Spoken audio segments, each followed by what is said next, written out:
Hi, my name is Tony, and today we're going to look at Fusion's 3D tools right inside of DaVinci Resolve. So I'm going to assume that you have an understanding of the basic layout and functionality of Fusion while we're working today, but if you don't, that's fine. You can always go back to the overview video where we cover that in much more detail. So the purpose of today's video is to kind of go over an introduction to 3D. We're going to be doing some 3D text. We're going to be animating the 3D text. We're going to build our own custom materials for that, as well as a custom reflection map. So I'm kind of excited about that. Next, we're going to build a 3D particle system to kind of help give our camera some nice movement. And then we're going to finish all that off in 2D, adding some glows, some light rays, and that's going to really bring our image together and add some nice pop. All right, enough talking. Let's get into Fusion. So let's add our 3D text. And I'm going to hit the number 1 key and just load it into viewer 1. So one thing that you should know as we're working inside of the 3D environment is that it is an actual real 3D environment. So we're not dealing with 2.5D, right? In a real 3D environment, you can have actual objects, materials, real 3D cameras. So we'll talk a little bit more about that later on, but just want you to be aware of that. So real quick, to navigate inside of the 3D environment, I'm going to hit the middle mouse button and hold my Option key down, and that's going to let me orbit. If I just press the middle mouse button, I can move left or right. And if I hit my Command key, I can scroll my mouse wheel and zoom in and out. So that's just the basic ways of moving around inside of our 3D environment. Okay, let's add some text. So Fusion, let me zoom out a little bit. Okay, let's give this text some extrusion. Increase the depth. Let's take a look, a little bit more. And give it a little bit of a bevel depth and a bevel width. Okay, so this is just a nice white plain text. You can come in here and change the color in the shading tab. You can change the color, but this is just really one solid color. And we want to be able to have a little more dimension. So I would like to create something that kind of resembles like a nice glass look and feel. So let's build our custom material. Let's start off with a ward shader.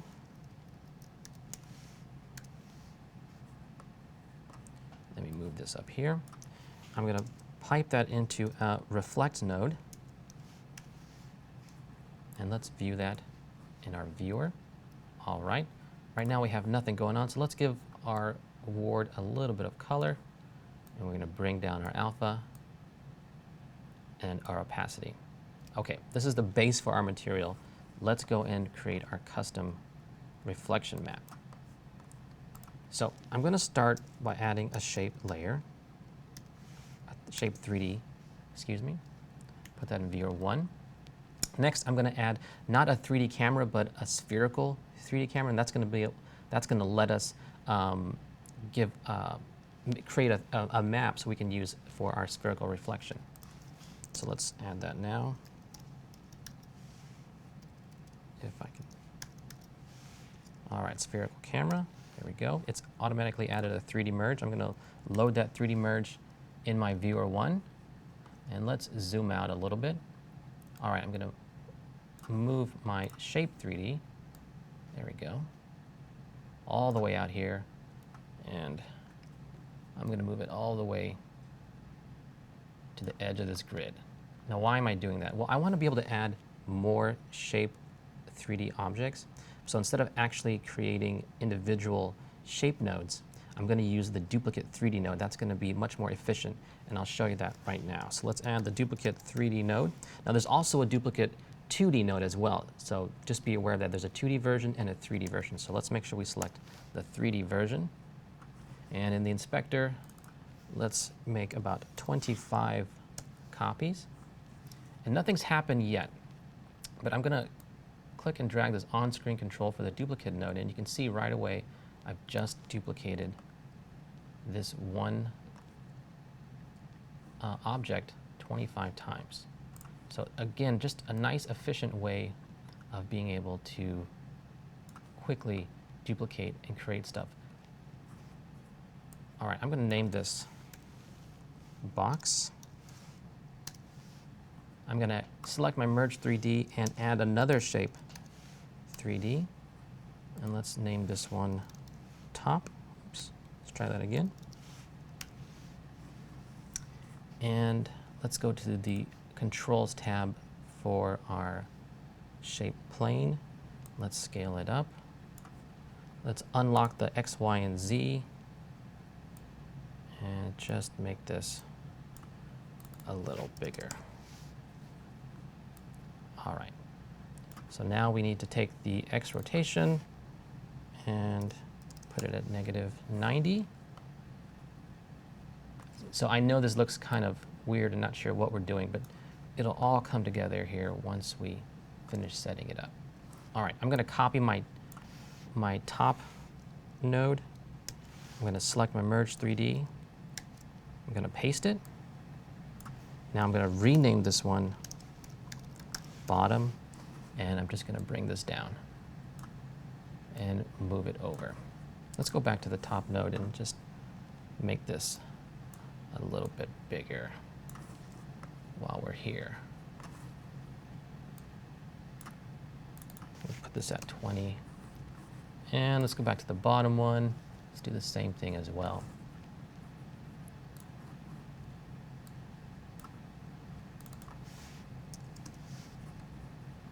Let's bring that down a little bit. Okay, we're going to do this one more time. I'm going to select my bottom node, I'm going to copy it, and then I'm going to paste it in my node editor and just drag it into the Merge 3D. Now, I'm not sure if you noticed, but in 2D, we have, you can only put a foreground and background together. So you're stacking, you're bringing your layers together, you're merging them together. In 3D, you can actually use a merge node and just keep adding layers. Because we're in a 3D environment, it's much easier just to keep adding multiple merge nodes. So you don't need to have multiple merge nodes unless you want to in 3D. All right, so let's rename this node to Side. And we're going to bring it up.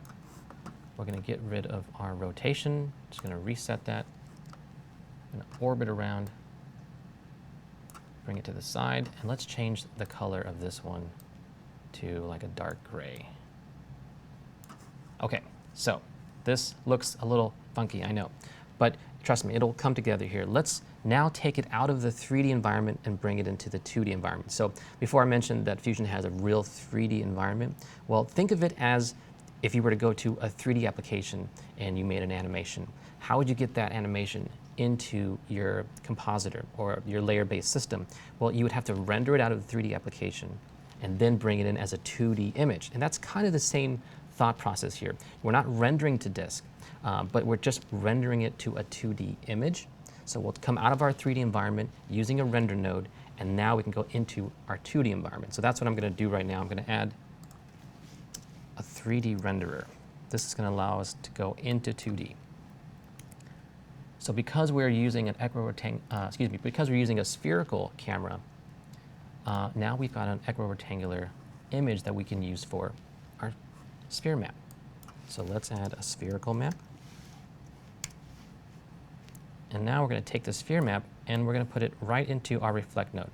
Now before I do that, actually, normally we left click on the output of our nodes and we pipe it into our nodes. But for this time, I'm going to right click and drag and put it over my reflect node. And now it's going to give me the option to click on whatever input I want. So if your node has multiple inputs, this is a great way. If you're not sure which input to go to, it's a great way to look at it. So I want this to go into the color material, and right away you can see that now we've got some reflections happening for our material.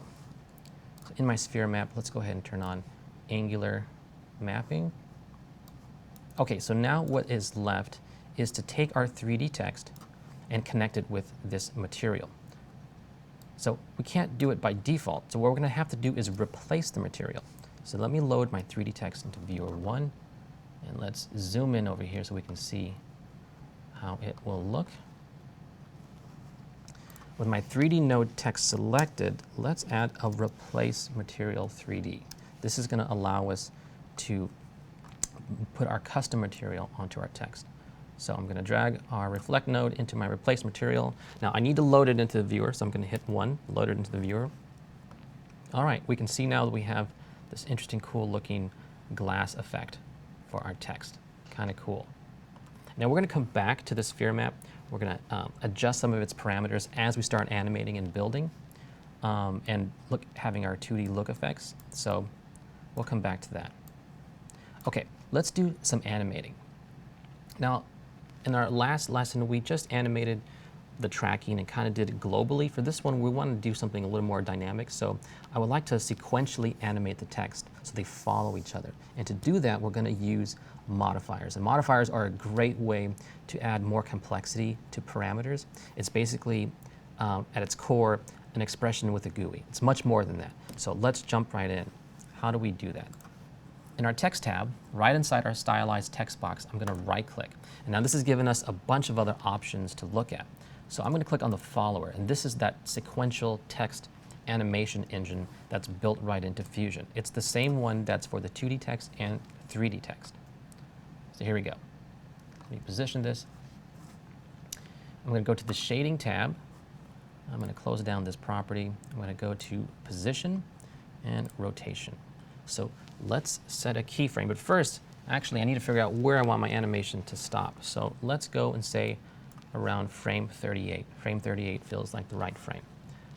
And let's set a keyframe for our offset Z and a keyframe for our Y. So we're first setting our end keyframe, and now we need to go back and set our beginning keyframe.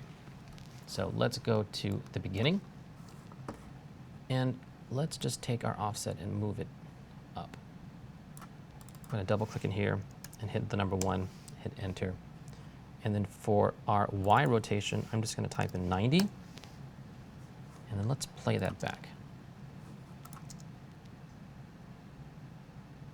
All right, not bad. So I'm just going to take our auto render range and just isolate it to the area that we're working on. I don't want to render the whole or preview the whole clip. So I'm going to hold Command and click and drag right inside the time ruler. And that's going to just preview that specific area. Okay. So we have our text animating. It's not animating sequentially yet. Let's click on our time tab, and then we're going to just increase the delay. All right, so you can start to see there that our text is now animating one after the other. I'm going to come into the 3D options here, and I'm just going to remove this grid so we can see that a little better. There we go. All right, it's coming together. Now, while we're here, I just want to smooth out this animation. So I'm going to open up the spline editor. I'm going to click on my stylized text, and that's revealed all the keyframes. For this, I'm just going to quickly select both of my end keyframes for my offset and my Y angle. I'm going to hit Shift S, and that's just going to smooth out those keyframes so as it lands, it's going to land nice and slow. All right, that's looking good. Let's close down the spline. Okay, so we've animated some text. Let's go ahead and add a camera now. So I got my replace 3D material selected. I'm going to add a 3D camera. Fusion's already made a merge 3D for me. Now I need to view this merge 3D so I can see what's going on. So I'm going to hit the number 1 key, and I'm going to hit the number 2 key. So I've loaded this one node into both views. And I'll tell you why here in a second.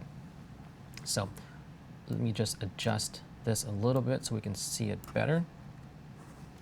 Okay, so on my left view, I've got the perspective view, right? I can move around, adjust all my properties as needed. In my right view, I have the same thing, but I'm going to change that. So down here at the bottom left, where it says perspective, I'm going to click on Camera 3D. Because I have a Camera 3D piped into my Merge 3D, I have access to that view. So basically now I'm viewing the POV of that camera. So we don't see anything. We need to move our camera into place. So to do that, one way that I like to do this is instead of going to the inspector and tweaking and adjusting each individual frame, I just come to the perspective view and I just find my frame here in the perspective view. Let me move out here so I can get a better look. Something like this, a little bit closer. Now I'm going to right click in this perspective corner down here and say copy this POV to my camera. So right away in viewer 2 you can see Fusion has taken the camera and moved it right where I told it to move. So it's kind of a cool way of animating as well. You don't have to go and try to move the x-axis and the y-axis and the z-axis. You just use the perspective view with your mouse and orbit around and then say copy that. Okay, so this is kind of where I want to land. I want my camera to land right here. So let's scrub our timeline and just see where we can land. All right, so let's go right at frame 30. This is where our camera is going to land, so let's go to our camera control. Excuse me, let's first click on the camera node, go to the camera controls. Now, I need to set keyframes for my X, Y, and Z offset. So one way you can do that for most parameters is just actually right-click on the name of the parameter and say animate the translation group. So that's just going to give me keyframes for all three right away. And I'm also going to do one for the Z rotation as well. So let's go to the beginning, and then let's actually do this inside of the camera view. So I'm going to hold the command key and just scroll down. So I'm actually animated. You can see the inspector is moving, and I'm just moving my camera right where I need to. And then I'm going to put my Z rotation at 90, and let's watch this back. One thing to note is if you make an adjustment inside a parameter, you hit enter and you hit the space bar, you need to be able to click outside of that parameter, then hit the space bar, and the playback will work. All right, so on the left view, you see my perspective view. The right view, you see what's happening inside the camera. And that's not bad. Okay, let's open up the spline editor just to smooth out these keyframes. I don't like having static linear keyframes. So I'm starting to have a bunch of keyframes here. I'm not sure which one is which. I'm just going to turn off my 3D text. I have my camera selected. Again, I'm just going to select all these keyframes at the end, my end keyframes. I'm going to hit Shift S, and that's just going to smooth those out. Cool. So right now our camera's twisting, coming back, and landing. It'd be nice if it was kind of still moving away, right? That we're still kind of pushing away from it. So we're going to go to the end of our time ruler, and we're just going to grab our offset and push it out a little bit. Let's see what that does for us. There we go. I'm not sure if you guys can see that, but it still has a subtle slight movement. Just kind of nice. Let's make it a little bit bigger. Can never go wrong with a bigger movement, right? All right, so what do we have? We've got our text animating, we've got our camera animating. Now let's go ahead and add some particles. Actually, while I'm here, I'm just going to select all these nodes. It's kind of bothering me. I'm just going to hit Command G. I'm just going to put those into a group just so it's nice and tidy. Okay, let's talk particles. So in the effects library, before we talk particles, there's all these different templates that you can look from. Fusion comes preloaded with different backgrounds, generators, lens flares, particles, shaders. So just go through there, take a look at the particles, or take a look at the shaders. It's a great way to deconstruct and just to see how things are constructed and built. So there's firework particles, there's smoke particles, there's all sorts of different particles for different types of designs and needs. We're going to use the tools and build it ourselves, but I just want you to see all the different tools that are available for the particles. So we've got all sorts of things from causing friction or different types of forces, gravity, wind, you name it. You can spend an endless amount of time in particles. There's so much that I still need to look at and learn. All right, to use particles though, no matter what you're doing, either if it's 2D or for 3D, you always need to have two nodes. You need to have a particle generator and a particle renderer. Without those nodes, you're not having any particles. So let's add a particle emitter, and let's add a particle renderer. Okay, now by default, it's set, the particle renderer is set to 3D, so we can just pipe this right in to our merge 3D. And you can see right there is our little particle. So let's start creating and building our particle system. Okay, first of all, I want to go to the region. This is where we're telling the emitter where and how to generate particles. So right now it's set to this little sphere. I'm going to change it to a cube, and then let's adjust the size of it and the height of it. And let's just move along here, adjust the depth. I want to see where my camera is landing. I'm going to click out where my end keyframe is just real quick to see where my camera is landing so I can adjust the dimensions. Oh, let's go more than that. Okay, that's good. Let's increase the width. Let's try 2. Let's do 3. Let's do 2 for that. Maybe 3. Let's see what we got. Let's watch this. So, I mean, this is kind of nice. I'm in 3D. I'm putting particles. I'm just playing back. I'm not sure how big I want my particle box to be, but I think this is going to work. Let's just adjust. Now let's keep it wide. Let's adjust the height. All right. If we need to adjust it, we'll come back and adjust it. Let's go to our Style tab for our particles. Right now it's set to point. I'm going to change this to line. And let's see here. We have a line. Let's go to the size controls and just crank up the size controls. Yes, we have lines. Okay. Let's go to our velocity. Add some velocity. So it's going in the wrong direction. So let's go ahead and change the angle to -90. So now it's, as you can see here, the particles are going away from the camera into the background.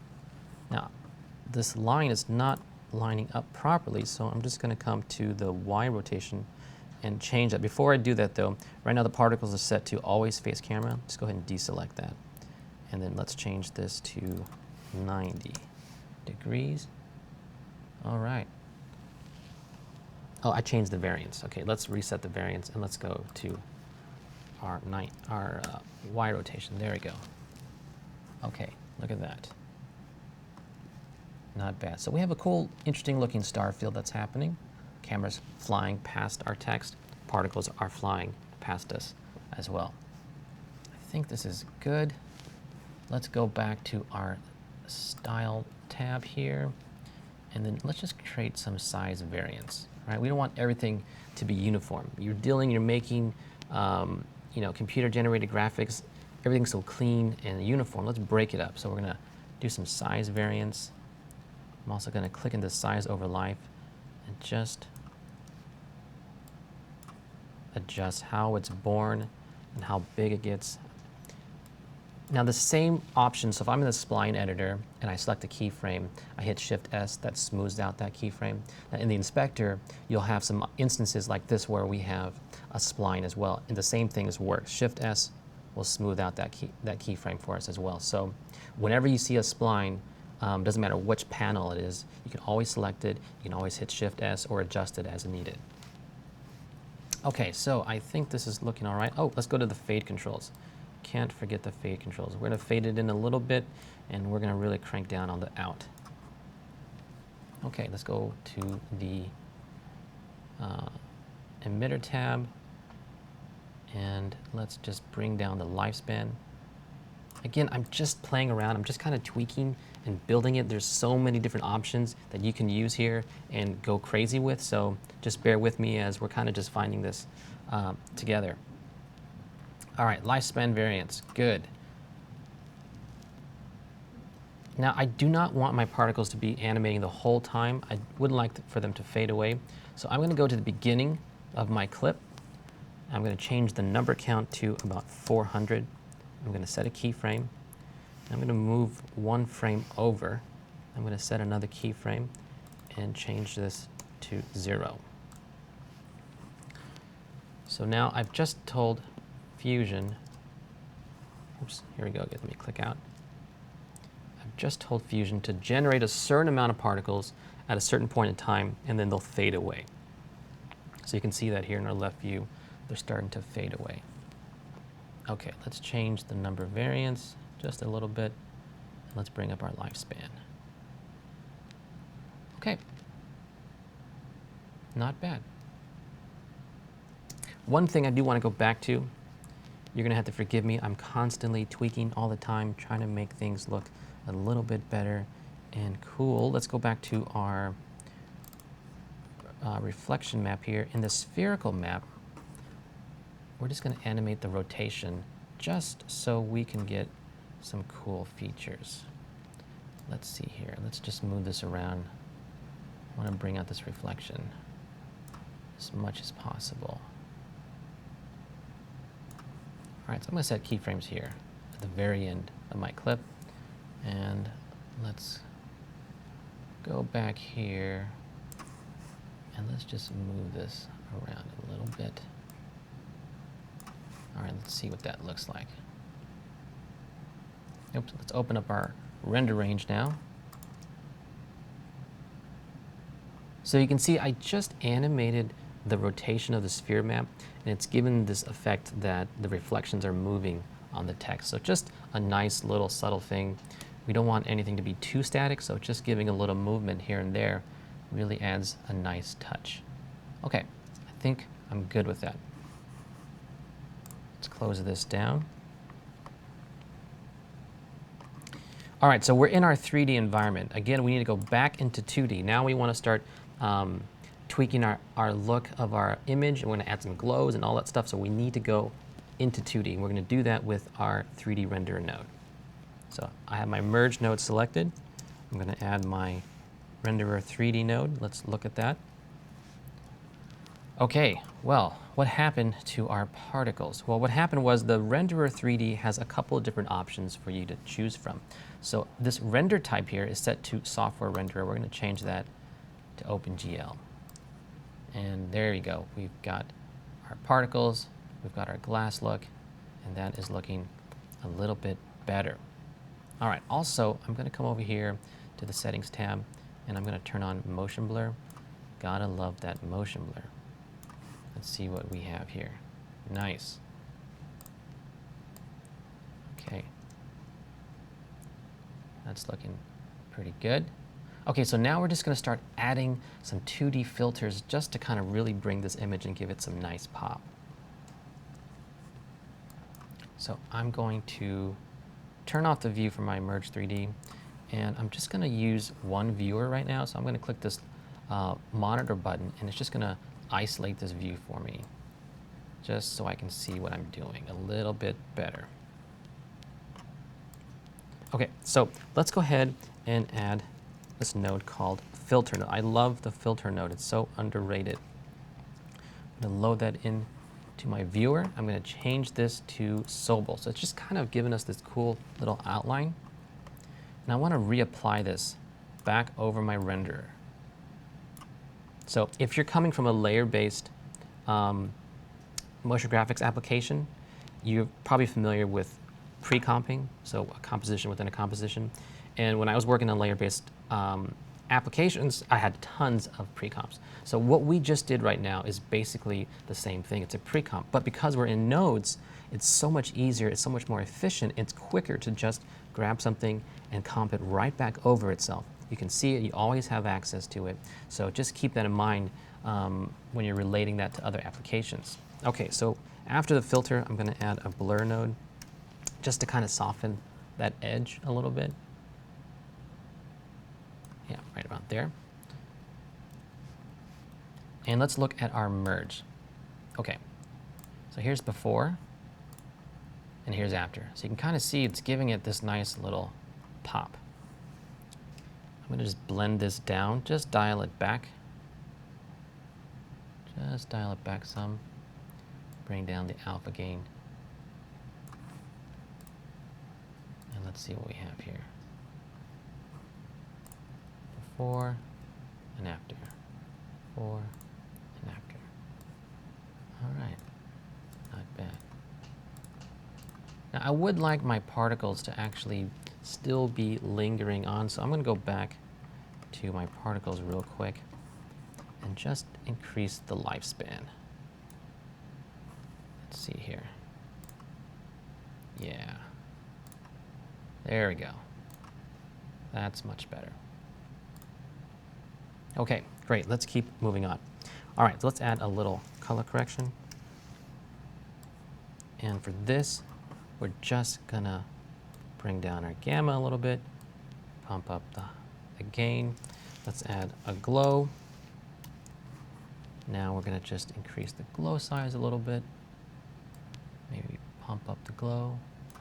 If you want to be able to toggle on the effect, it's kind of just to see what it is you came from and where you're going. Right next to the name, there's this little switch that you can click on and off. You can also hit Command P, and that'll turn off, on and off that node. So you can see we're adding this nice little glow. I'm going to add another glow. This time it's going to be a soft glow. Let's view that. That's a little bit big. I'm going to use a threshold. And I'm just going to isolate to these highlighted areas. I'm going to bring the gain down. We don't want to go too crazy. We just want to add a nice little subtle punch.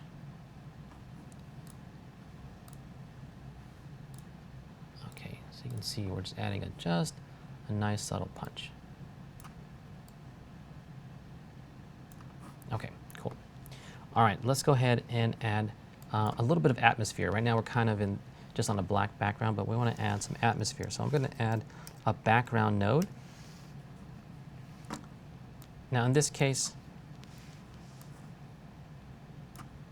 excuse me, the background node is another underrated tool as well. So obviously we can use it to generate a solid color, in this case black, but under the type you have all these other options. So we have a gradient and you have gradient types. Let's look at that and let's open up our two monitors and put our background in viewer 1. So you can see here that you have all these options to make different gradients. And for our purposes, I'm going to change this gradient type to radial.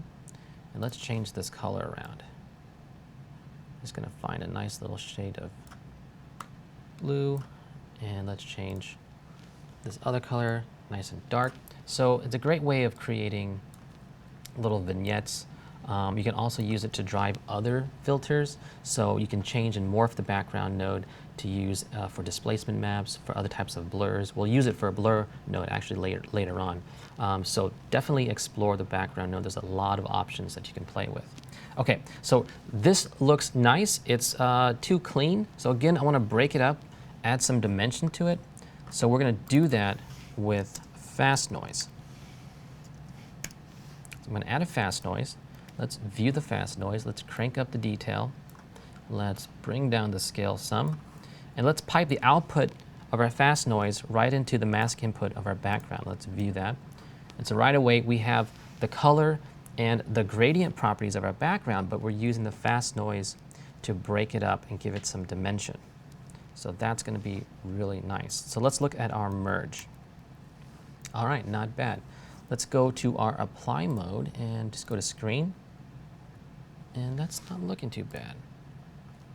Okay, we might come back later and tweak that, but I'm good with that for now. Okay, what's next? All right, we're going to add emboss. So back to the filter node. I love the filter node.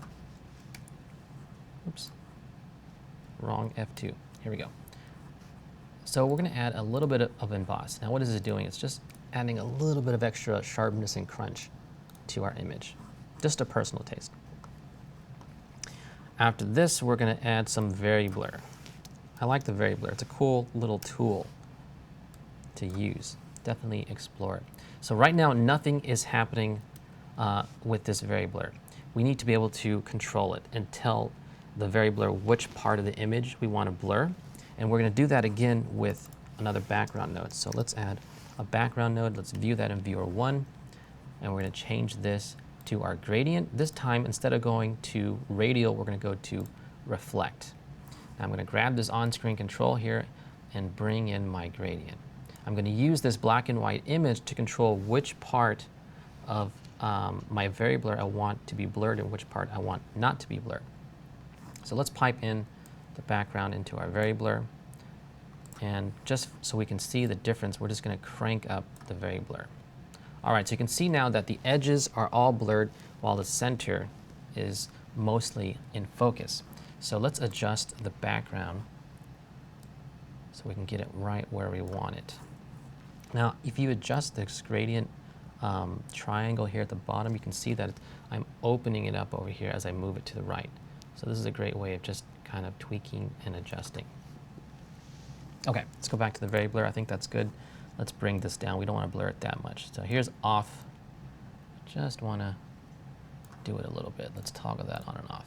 Okay, nice. Again, just adding dimension to our image and breaking it up where we can, keeping it sharp where we want to, but breaking it up where we can. Okay, we're almost there. Rays, let's add some rays, some little light rays. We can't go wrong with light rays. All right, that's pretty big. Let's try to bring this down a little bit. Just using these controls here, and really just to taste, right? There's no really rhyme or reason or method. It's just to taste and to the design.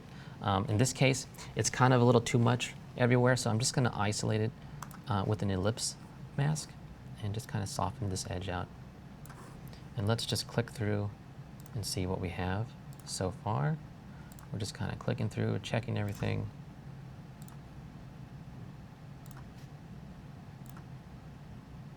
Not bad. Not bad. Okay, this is pretty good. I'm liking this. So what I'm going to do real quick, I'm just going to change it up. I'm going to actually animate this ellipse. So let's see here. Right about here, I want my rays to kind of kick in. So let's do frame 20. Let's put a keyframe on our width and our height.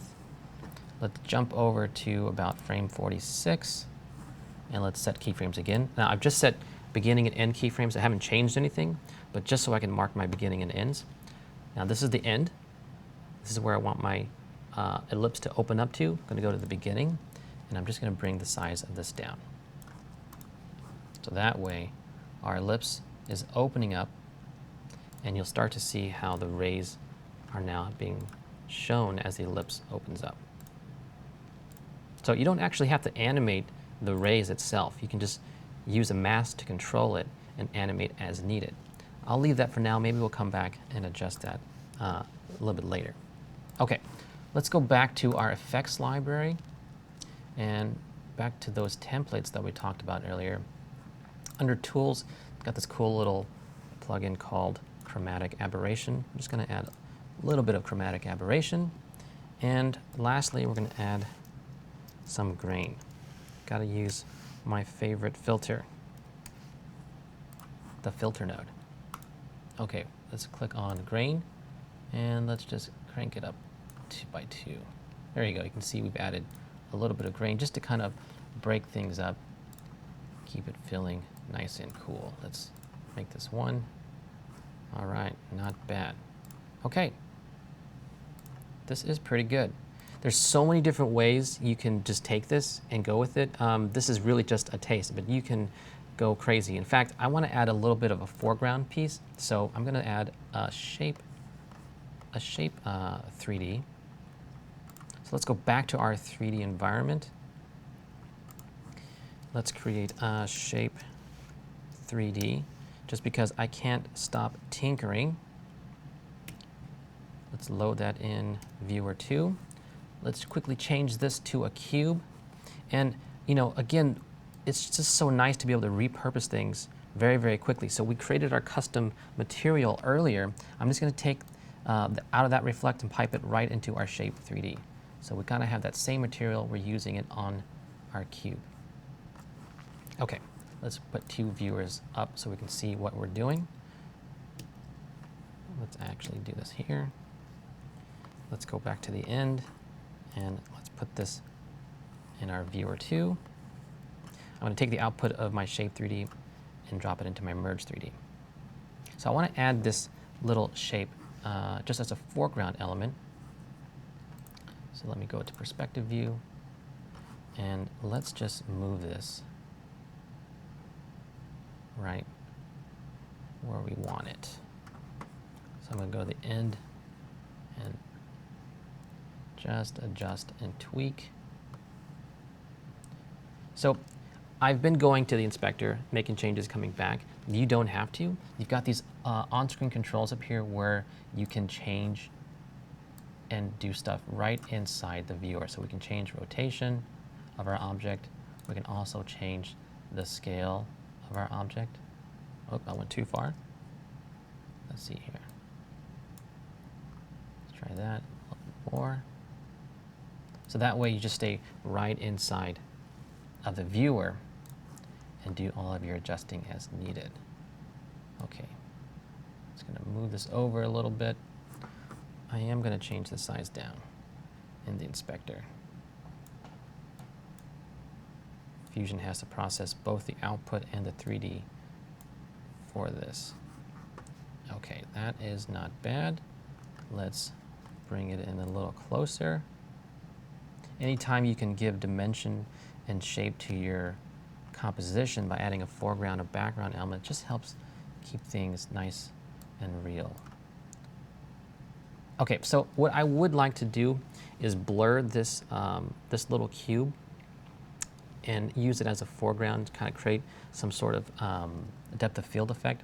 Now right now I have the shape 3D going into my merge 3D and out to the renderer 3D. So I'm going to break it apart, isolate it, that way I can add it back into my pipeline and tweak that just specifically. So let's disconnect our shape 3D and let's select our merge 3D and our renderer 3D. I'm going to copy that. We're just going to paste it down here. Now I'm going to take the output of this shape 3D and put it into the merge 3D. So if I were to load the render 3D into my viewer, well, nothing's really happening. It's just sitting there. So I need to add the camera. So I don't have to copy and paste the camera. I can just take the output from my camera and branch it right into my merge 3D. And just like that, now I have all that same camera data, camera animation happening right here in this separate pipeline. Okay, that's good. So now we're ready to add this back into our node structure. So let's find a good spot for it. I think after this glow might be good. I'm just going to select these nodes, move them down, select my glow, add a merge, and then take the output of this, drop it right into my merge. And then let's view the output of our final comp. Okay. So do you see what I did there? I did a whole new 3D foreground object, repurposed my camera, did a whole new renderer, and now I'm piping it back in 2D. So let's add a blur node to this. And we're just going to crank this up. We're going to select our merge. Now, when you're in the merge node, it took me a while. You have all your different composite modes, screen, overlay, soft, hard light. I could not find the add overlay. It's actually the alpha gain. So if you adjust the alpha gain, that's the equivalent of add, but it's even better because you can actually dial it in as much as you want. So it's not just a button you click on, you can dial it in to taste. So I'm going to bring down this alpha gain. That's the same as add. And you can see it's just peeking in right there on the bottom of the F. Maybe we'll add some brightness contrast, and we'll crank this up a little bit more. Go back to our blur. Let's just go crazy with our blur. See what happens. 200. Okay, let's go back to our merge. Bring down our blend a little bit. Okay, so what has this done? Well, let's click through and find out. Okay, great. So let's take a look at that. I'm just going to click at the beginning of my comp and see how that looks. All right. Not bad. I'm liking this. We got our rays, got our particles, got a nice little foreground piece. Okay, so I would say this is a good place to go ahead and stop.